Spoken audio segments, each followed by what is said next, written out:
a little Bayou tea update sprinkled in with a little conspiracy theory.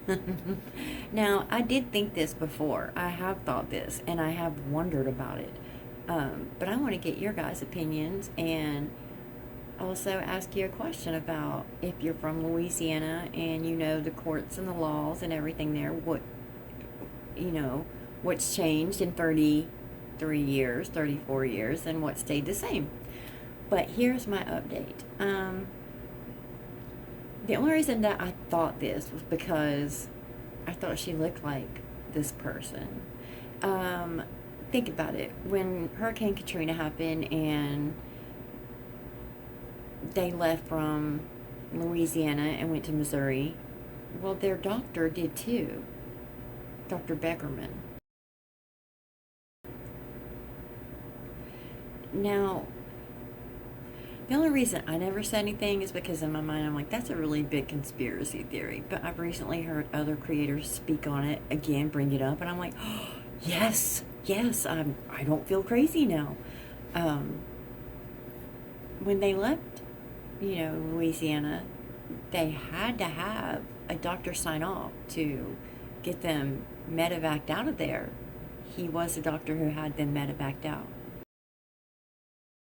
right? Dee Dee did work with this doctor, and she was a nurse or whatever she did in the hospital. I know she worked at a hospital. She actually worked with Christy. Dr. Beckerman worked there with Dee Dee. They worked side by side. And I know that, Rod is her father, right? He got divorced, he left, didn't have much to do with her. They followed this doctor from Louisiana to Missouri.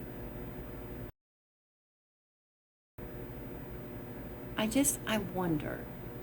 And the reason I say this is because they look a lot alike. A lot alike. Not just a little, a lot. So my question is, what were the laws if you live in Louisiana? And the reason why I thought, oh no, that's crazy, that couldn't be, because obviously, it would be the same for Dee Dee and Rod when Rod and her got divorced, that because she was pregnant, just like it was for Gypsy and Ryan. A DNA test would have to be done to prove that he's the father, etc., etc., etc. Or maybe they just didn't do a DNA test because he just assumed it, because he also had another woman pregnant at the same time Dee Dee was pregnant with Gypsy, and he has another son. I'm just saying. He was a busy bee. But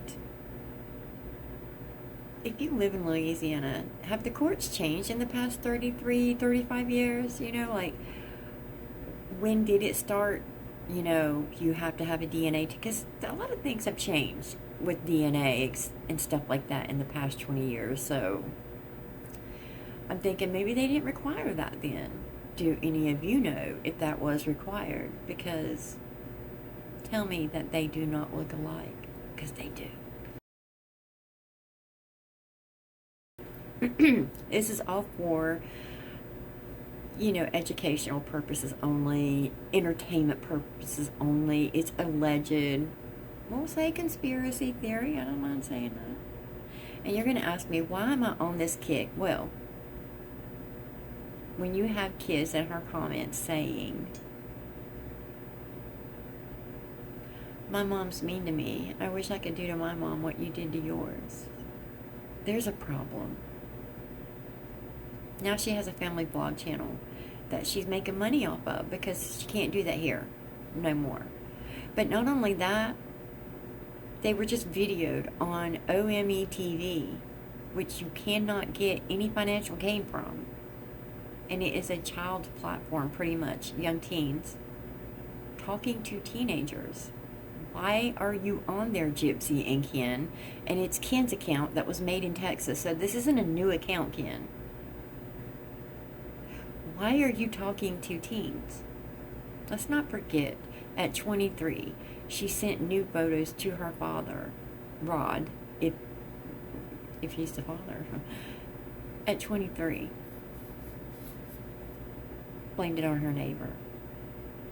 And in police, documented police FOIA reports, this girl, not Nick, not who she says did this and forced her to, no, you did all this, Gypsy. You said this, that you were going to offer your first daughter, firstborn, hopefully a daughter, up to him when she turned 13. And she would understand. She would be talked to. She couldn't tell nobody about it. But she would understand that her father would be romantically taking her. And you're talking to teens on OMETV. Why are you on social media? She shouldn't have access to teenagers. She shouldn't have access to social media. It's how she planned and took out her mom in the first place, was by using social media. No. Anyways, that's why I'm on this kick, and I won't stop.